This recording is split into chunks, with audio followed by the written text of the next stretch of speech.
Political ఫీల్డ్లోకి దిగాక family relations పనిచేయవని చాలా రాజకీయ కుటుంబాల్లో చూస్తూనే ఉన్నాం. బావమరిది బతుకు కోరుతాడంటారు. రాజకీయాల్లో మాత్రం ఆ సూత్రం వర్తించదని మాజీ మంత్రి Balineni YCP MP YV Subbareddy నిరూపిస్తున్నారు. వైసీపీ అధ్యక్షుడు జగన్ కి స్వయాన బాబాయ్ అయిన వైవికి బాలినేని శ్రీనివాసరెడ్డి బావమరిది అవుతారు. వారిద్దరూ ఇప్పుడు వేర్వేరు పార్టీలో ఉన్నారు. తన బావ రాజకీయ భవిష్యత్తు ప్రశ్నార్థకం చేయటానికి ఆ బావమరిది ప్రయత్నించారంట. దాంతో ఓర్పు నశించిన వైవి తన జోలికి వస్తే నీ బండారం మొత్తం బయట పెడతానని బాలినేనికి వార్నింగ్ ఇచ్చారు. అసలు ఇంతకీ వారి మధ్య అంత గ్యాప్ ఎందుకు వచ్చింది?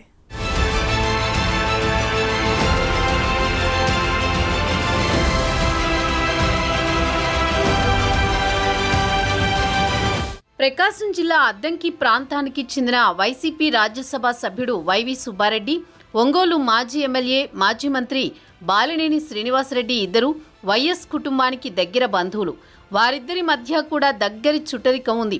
వైవి సోదరిని బాలినేని శ్రీనివాసరెడ్డి భార్య. అటు చూస్తే దివంగత ముఖ్యమంత్రి వైఎస్ రాజశేఖర రెడ్డికి వైవి సుబ్బారెడ్డి తోడలుడు. అంటే మాజీ సీఎం జగన్ కు బాబాయ్ వరుస అవుతారు. అలాగే బాలినేని కూడా జగన్ కి మామయ్య అవుతారు.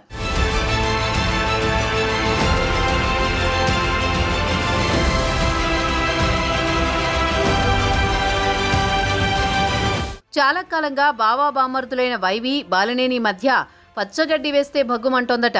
1999లో కాంగ్రెస్ యువ నాయకుడిగా ఉన్న బాలినేని శ్రీనివాసరెడ్డికి అప్పటి సీఎం వైఎస్ రాజశేఖర రెడ్డి దగ్గర రికమెండ్ చేసి వైవి సుబ్బారెడ్డి మొదటిసారి ఒంగోలు ఎమ్మెల్యే టికెట్ ఇప్పించారట. మొదటి ఛాన్స్లోనే విజయం సాధించిన బాలినేని ఒంగోలులో పాతుకుపోయారు. 1999 నుంచి 2012 బైపోల్స్ వరకు వరుస విజయాలు సాధించి జిల్లా స్థాయి నేతగా ఎదిగారు.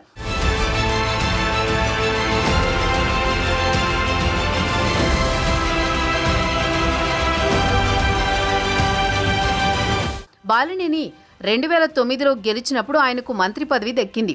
అది కూడా వైఎస్కు వైవి రికమెండ్ చేయడం వల్లే దక్కిందంటారు. వైఎస్ అకాల మరణంతో మారిన రాజకీయ పరిణామాలతో జగన్ కాంగ్రెస్ నుంచి బయటకొచ్చి వైసీపీని స్థాపించారు. అప్పటి వరకు మంత్రిగా ఉన్న బాలినేని అది కొత్త పార్టీ అని కూడా ఆలోచించకుండా మంత్రి పదవికి కాంగ్రెస్కు రాజీనామా చేసి జగన్ వెంట నడిచారు. అప్పటికే ఒంగోలు నుంచి 3 సార్లు గెలుపొంది జిల్లాపై పట్టు సాధించిన బాలినేని తనకు రాజకీయాల కన్నా బంధుత్వమే ముఖ్యమని వ్యాఖ్యానించి మరీ వైసీపీలో చేరి 2012 బైపోల్స్లో వైసీపీ ఎమ్మెల్యేగా 4వసారి విజయం సాధించారు.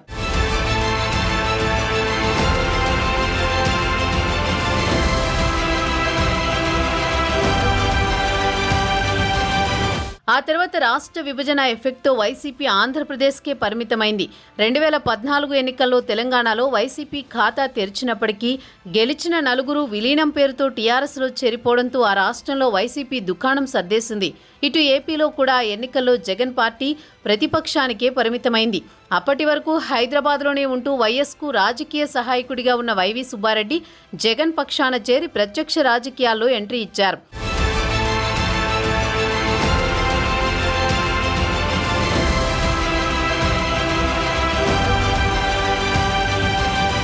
వైవిది కూడా ప్రకాశం జిల్లాని అవడంతో జగన్ 2014లో ఆయనకు ఒంగోలు ఎంపీ టికెట్ ఇచ్చారు. అప్పటి వరకు కాంగ్రెస్ ఒంగోలు ఎమ్మెల్యేగా బాలినేని, ఎంపీగా మాగుంట శ్రీనివాసరెడ్డి లక్కీ కాంబినేషన్గా వెలుగొందారు. వారి కాంబినేషన్ను విడదీసిన జగన్ వైవికి టికెట్ ఇచ్చారు. ఆ ఎన్నికల్లో వైసీపీ పరాజయం పాలైనప్పటికీ వైవి సుబ్బారెడ్డి ఒంగోలు ఎంపీగా గెలిచారు. ఎమ్మెల్యేగా బాలినేని మొదటిసారి ఓడిపోయారు.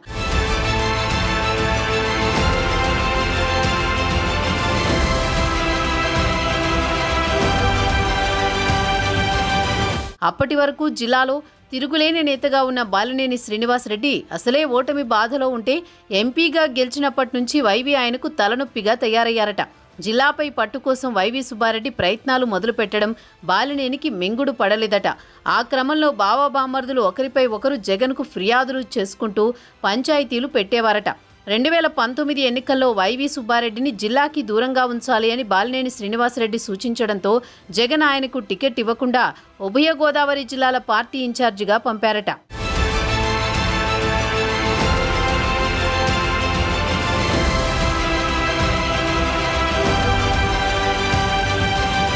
2019 2019 ఎన్నికల్లో వైసీపీ ఘన విజయం సాధించడంతో బాలినేని శ్రీనివాసరెడ్డికి మంత్రి పదవి దక్కింది. అయితే అది 3 నాళ్ల ముచ్చటగా మారి 3 ఏళ్ల తర్వాత జగన్ ఆయన్ని కేబినెట్ నుంచి తప్పించారు. దానికి కారణం వైవీనే అని బాలినేని సన్నిహితుల దగ్గర అక్కసు వెళ్లగక్కేవారంట. అప్పటి నుంచి బాలినేని శ్రీనివాసరెడ్డి మీడియా ముందుకొచ్చి జగన్ వైవీలపై అసంతృప్తి వ్యక్తం చేస్తూ వచ్చారు. పార్టీ నిర్ణయాలపై అలకపాన్పు ఎక్కడం మొదలుపెట్టారు. దాన్ని ఆసరా చేసుకుని వైవీ తిరిగి జగన్కు కంప్లైంట్స్ చేశారంటారు.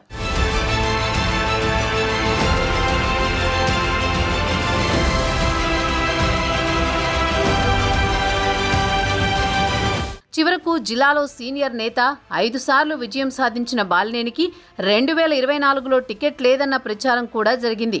జిల్లా రాజకీయాల్లో బాలినేనికి పట్టు లేకుండా చేసేందుకు వైవీ సుబ్బారెడ్డి పావులు కదపడంతో అప్పటి వరకు జిల్లా వైసీపీకి పెద్ద దిక్కుగా ఉన్న బాలినేని ప్రమేయం లేకుండానే జగన్ ఎమ్మెల్యే అభ్యర్థులను ప్రకటించారు. జిల్లాకు సంబంధం లేని చెవిరెడ్డి వంటి వారిని తీసుకొచ్చి టికెట్లు ఇచ్చారు. అలా వైసీపీలో బావా బామ్మర్దుల పంచాయతీ నడుస్తుండగానే వైసీపీ ఘోర పరాజయం పాలైంది.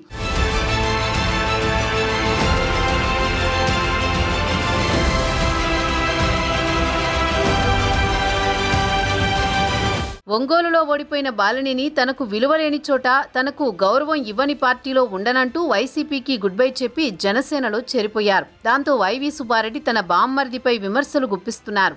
ఆ క్రమంలో మరోసారి తన గురించి మాట్లాడితే నీ బండారం బయట పెడతానని వైవీకి బాలినేని స్ట్రాంగ్ వార్నింగ్ ఇచ్చారట. ఆ విషయం బయటకు పొక్కడంతో బాలినేనికి తెలిసిన వైవీ బండారం ఏంటా అన్న చర్చ జరుగుతోంది.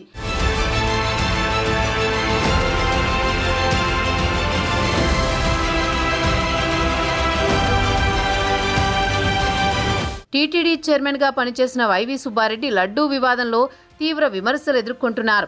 విజిలెన్స్ అధికారులు ఆయనకు విచారణకు హాజరవ్వాలని నోటీసులు ఇచ్చారు. దానిపై సుప్రీంకోర్టుని ఆశ్రయించిన వైవీ తనను విజిలెన్స్ ఎంక్వైరీ జరగకుండా చూడాలని కోరారు. దాంతో వైవీపై అందరిలో అనుమానాలు వ్యక్తమవుతున్నాయి. ఆ క్రమంలో వైవీ కొండపై చేసిన అక్రమాలకు సంబంధించి లోగుట్టు బాలినేనికి తెలిసి ఉంటుందన్న అభిప్రాయం వ్యక్తమవుతోంది. మరి బాలినేనికి తన బావ గురించి తెలిసిన గుట్టేంటో దాన్ని ఎప్పుడు బయట పెడతారో చూడాలి.